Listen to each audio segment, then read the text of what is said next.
ये क्वेश्चन है, if this represents one of the three mutually perpendicular generators of the cone. ये इस cone का एक जनरेटर है, फाइंड द अदर टू, जिसका प्रोसीजर है find plane perpendicular to one. अब वन पर परपेंडिकुलर लाइन नंबर वन पे की वो लाइन है, तो उसके निकालने का तरीका ये है, equation of plane through vertex. तो कोन का वर्टेक्स क्या है? 0 0 0। तो जो प्लेन निकाले जा रहे हो ना, वो 0 0 0 से पास होना चाहिए। And having drs of normal as, normal के drs ना, ये लाइन की, ये लाइन है ना आपके प्लेन पे नॉर्मल हो जाएगी, क्योंकि क्या निकाल रहे हो? प्लेन परपेंडिकुलर टू वन निकाल रहे। तो लाइन प्लेन की क्या है? नॉर्मल है। तो लाइन के जो drs दिखते हैं वो नॉर्मल के drs हो गए अपने आप। तो having drs of normal as 1 2 3, so plan through 0 0 0 and having drs of normal as this is as follows: L into x minus 1,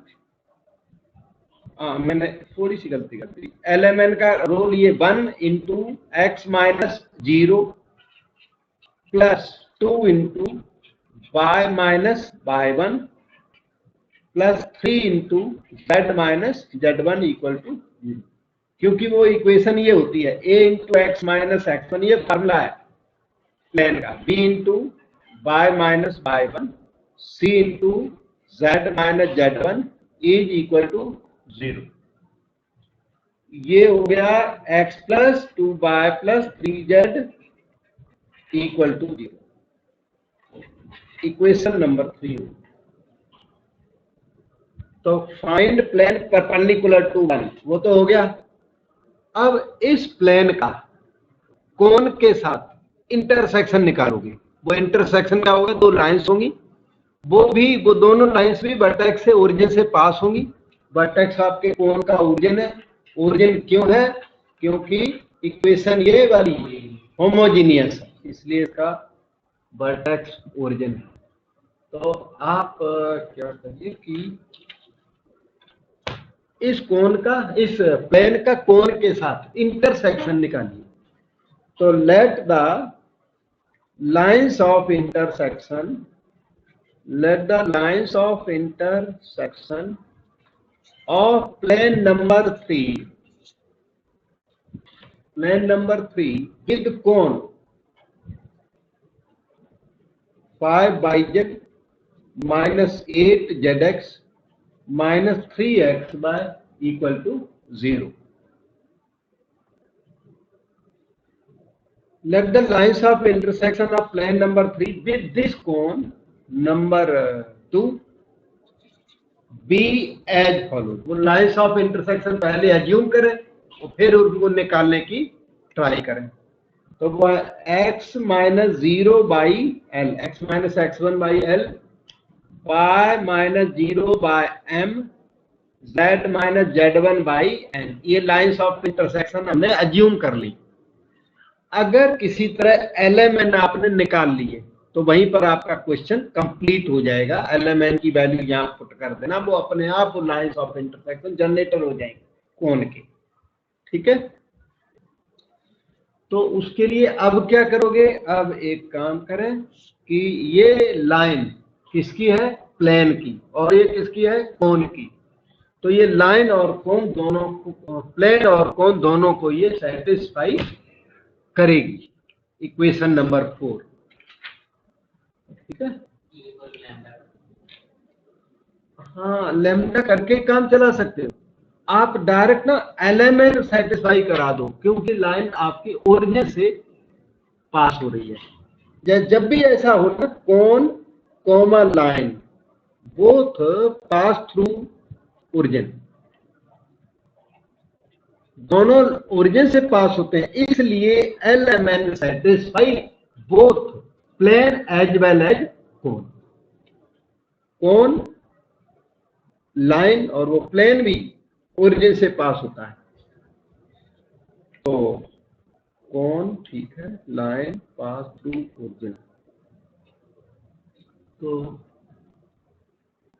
सो डीआर्स, वैसे डीआर्स लिए हमने, डी एलएमएन से डिनोट जरूर किया, पर ये डीआर्स है। DRs LMN satisfy equation number 3 and 2। एक तरीका वो है जो आप बोल रहे एक्स वाई जेड की वैल्यू निकाल लो इक्वल टू आर करके, एक्स वाई जेड की वैल्यू आ जाएगी L R M R N R, फिर L R M R N R का प्लेन पे पुट कर दो और कौन पे पुट कर दो, वो आर अल्टीमेटली हट जाता है। तो क्यों ना हम एल एम एन को पुट कर दें, ठीक है। सेटिस्फाई 3 एंड 2, 3 में एल एम एन पुट कर दो, L plus 2m plus 3n equal to 0, और 2 में पुट कर दो यहां पर 5, बाई जेड को लिख दो mn, zx को nl और xy को lm इक्वल टू 0। डाउट होता वहां पूछो। इक्वल टू अगर r लिखोगे ना और फिर बोलोगे एक्स वाई जेड क्या है, L R M R N R, फिर L R M R N R को 3 और 2 में यूज करोगे, वो आर अल्टीमेटली कट करके यहीं पे पहुंचोगे, ठीक है। तो ऐसे सभी क्वेश्चंस में एलएमएन को डार्क सारे ऑथर्स पुट करते हैं, हम लोग भी पुट कर सकते हैं। ओके, अब इन दोनों को सॉल्व करोगे तो एलएमएन आ जाएंगे।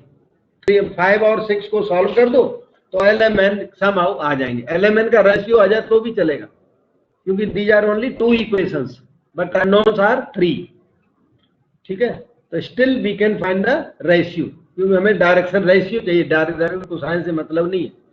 तो आप क्या करें, इसमें इजी क्या पड़ रहा है, एल की वैल्यू निकालना, जो आपको इजी पड़ता हो। वैसे एल निकालो वहां से और इसमें पुट कर दो, एल इजी होती है, एल निकाल लो, जो इजी पड़ता हो वो निकाल के दूसरे में पुट कर दो। तो 5 से हमें इस क्वेश्चन में एल इजी मालूम पड़ रहा है, -2m - 3n हो गया 5 से, और इसको आप 6 में पुट कर दो, 5mn ओके है, -8n, एल की वैल्यू यही वाली, -2m - 3n, -3m into L, L हो गया -2m - 3n इक्वल टू 0।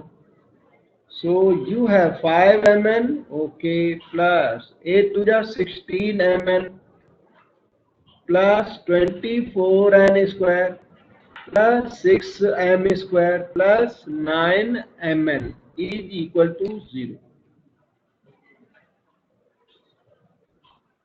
इसको सॉल्व करेंगे और lm निकालने की ट्राई करेंगे। lm दो तो mn निकालने की ट्राई करेंगे, दो तो निकलेंगे नहीं, m in terms of n जरूर निकल जाएगा। हमें उतने से हमें रेशियो चाहिए तो हमारा काम चल जाएगा उतने से, क्योंकि 2 अननोन्स हैं, सिंगल इक्वेशन तो फुली डिटरमिन होगा नहीं, तो कोई बात नहीं।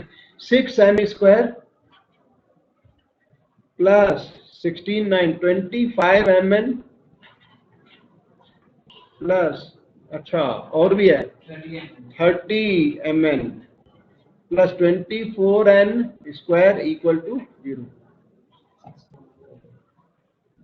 6 इंटू 24 से 30 निकालने का ट्राई करो, 6 इंटू 24।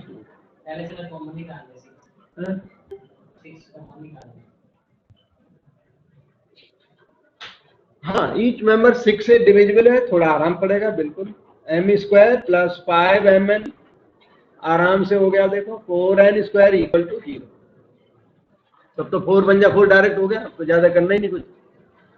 तो इधर आ जा, m square 4mn plus 1 more mn plus 4n square equal to 0। m common लेने के बाद m plus 4n, n common लेने के बाद m plus 4n, m plus 4n into m plus n, m equal to -4n और m equal to -n, ठीक है। m की वैल्यू 2 आ गई। अब एल आपने वहां पर लिखा हुआ है, वापस 7 नंबर पर चलते हैं। 7 नंबर में ना एल की वैल्यू लिखी है -2m -3n। तो m की वैल्यू यहां डाल दो, यहां पर 8n -3n कितना हो गया 5n, और n इक्वल टू n तो होता ही है, तो LMN के रेशियो आ गया। नहीं तो LMN की वैल्यू पुट करके वहां n कट जाएगा, LMN आ गए मतलब सारे। यहां से l निकालो, -2m -3n, -2m हो गया 2n, ये वैल्यू यहां पुट करने के बाद 2n -3n हो गया -n, LM हो गए दोनों, n इक्वल टू n। ठीक है, अब आप आंसर पर आ गए, बस इतना ही काम होता है इसमें। स्पेशल सा क्वेश्चन है, इसका प्रोसीजर इंपॉर्टेंट है, प्रोसीजर के बाद इतना टफ नहीं होता, ठीक ठीक होता है, मीडियम। तो equations of generator, remaining 2 generators are as follows, x by l y upon m z by n लिया था, 2 बार लिखना पड़ेगा, LMN की डबल वैल्यू है इसलिए। इधर x by l अगेन लिख देता हूं, l की वैल्यू आपने निकाली 5n और m की वैल्यू निकाली थी -4n।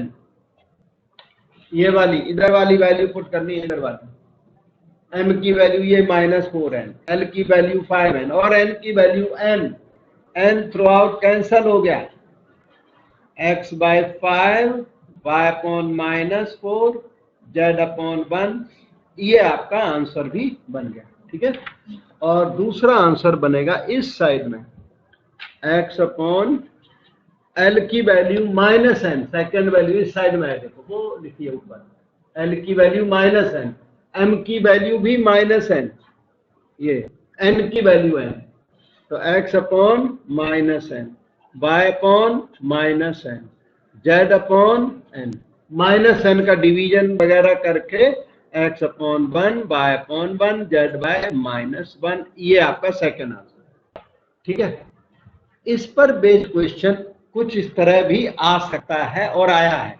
कैसे, मतलब एक मैं यहाँ पर होमवर्क देता हूँ, x upon 5 equal to y upon -4 equal to z upon 1, उनको एक जनरेटर देना होता है, वो जनरेटर ये भी हो सकता है। रिमेनिंग 2 क्या होंगे, आंसर होंगे। वो जो क्वेश्चन में जनरेटर लिख गया वो आंसर बन गया, क्वेश्चन वाला जनरेटर, और ये वाला भी आंसर बन गया, ये क्वेश्चन बन गया। ठीक है ना, this is one generator of the same cone, question वही है, this is one generator, find other two, shortcut में चल जाएगा ना, फाइंड द अदर टू। एक तो ऐसे आ सकता है क्वेश्चन, एक ये ऐसा, ये वाला जनरेटर दे देगा आपको, is one generator, find the other to.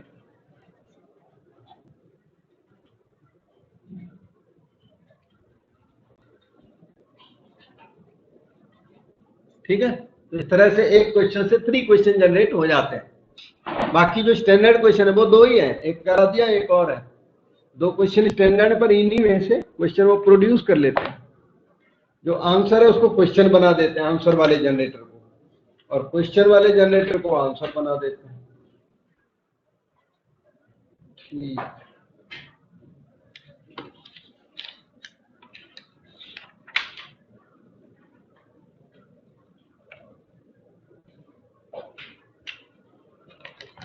ये वाला था,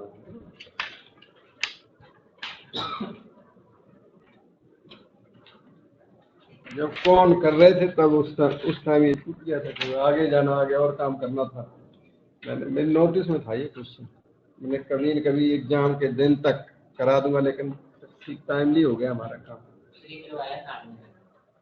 ये वाला कराया भी था, तब तो बहुत अच्छा है, मेरे अपनी नोटिस में ये छूटा हुआ। ओके, तो इसका सल्यूशन देखो, if this represents one of 3 mutually perpendicular generators, ये फिर से 1 जनरेटर दे रहे हैं। Find the other 2। One of the 3 mutually perpendicular generators. तो इसमें क्या करना, हम लोग एक प्लेन निकालते हैं। प्रोसीजर वही है, equation of plane perpendicular to given generator. ऐसा प्लेन चाहिए जो इस 1 पर क्या हो, perpendicular to 1 and passing through origin.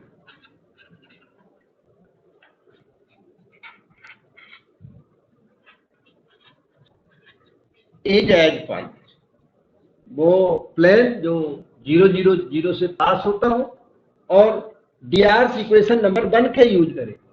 तो इक्वेशन नंबर 1 में x के नीचे क्या है, 1, तो 1 इंटू एक्स माइनस 0, फिर y के नीचे 2 इंटू वाई माइनस 0, फिर z के नीचे 1, z माइनस 0 इक्वल टू 0। ये वो प्लेन है।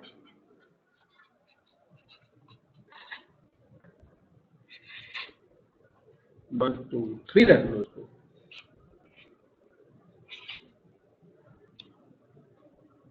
अब हम 2 और 3 को का इंटरसेक्शन पता लगा लें, वो हमारे रिक्वायर्ड 2 जनरेटर्स होंगे। ठीक है, तो लेट 2 कौन intersect 3 in lines passing through origin. वो लाइंस वर्टेक्स से पास होंगी दोनों, क्योंकि आपका प्लेन ओरिजिन से पास हो रहा है, आपका कोण ओरिजिन से पास हो रहा है, आपकी लाइन ओरिजिन से पास हो रही है, सबके सब वर्टेक्स से पास हो रहे हैं। तो let 1 intersect 3 in lines through origin given by x minus 0 upon 1 l लिखो, y माइनस 0 बाय m लिखो, z minus 0 by m equal to r बोल सकते हो, नहीं तो ऐसे डायरेक्टली इनमें कंप्यूटेंट हो जाता है। तब ये जो लाइन है वो प्लेन को सेटिस्फाई करेगी प्लस वो कोण को भी सेटिस्फाई करेगी। लाइन सेटिस्फाई मतलब इट्स डी आर सेटिस्फाई। तो D Rs of line number 4 satisfy what, plane number 3 जो कि सामने दिखता है, एंड कोण नहीं दिख रहा है सामने, तो अभी दिखा देता हूं। 11 by z 6 z x 14 x by equal to 0। DRs of line number 4 satisfy 3 as well as 4। ठीक है, तो LMN 3 को सेटिस्फाई करते हैं, इसलिए L plus 2M plus N equal to 0 कर दीजिए। एक रिजल्ट ये मिल गया आपको, और एक कोण में इसको यूज कर दीजिए। 11 बाई जेड का मतलब MN, अगर R लिखोगे तो R स्क्वायर आएगा, अल्टीमेटली कट जाएगा, plus 6 NL minus 14 LM is equal to 0। अब आप 5 से N निकाल लो या L निकाल लो, चॉइस है। M थोड़ा सा टफ है, हाँ N निकाल लो, कोई भी निकाल लो। लास्ट टाइम L निकाला था, वहां L इजी था, यहाँ LN दोनों इजी हैं। तो N की वैल्यू -L माइनस 2M हमने रख दी। ठीक है, तो N की वैल्यू 6 में है, 11M into -L minus 2M plus 6L, N की value -L minus 2M minus 14LM is equal to -11LM ये हो गए, minus 22M square minus 6L square 12LM minus 14LM is equal to 0। तो -6L square fine. अब देखो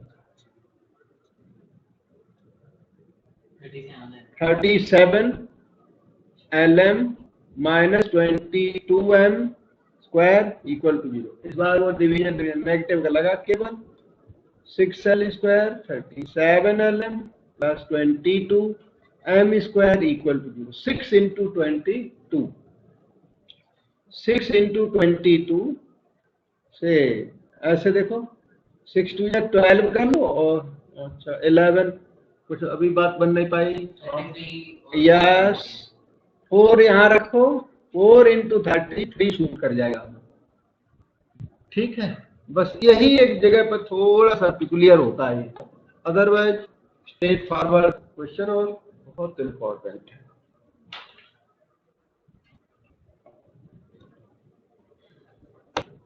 six L square plus 33ln plus 4ln minus 22m square equal to 0। 3l common, okay 2l plus 11m, 2m common 2l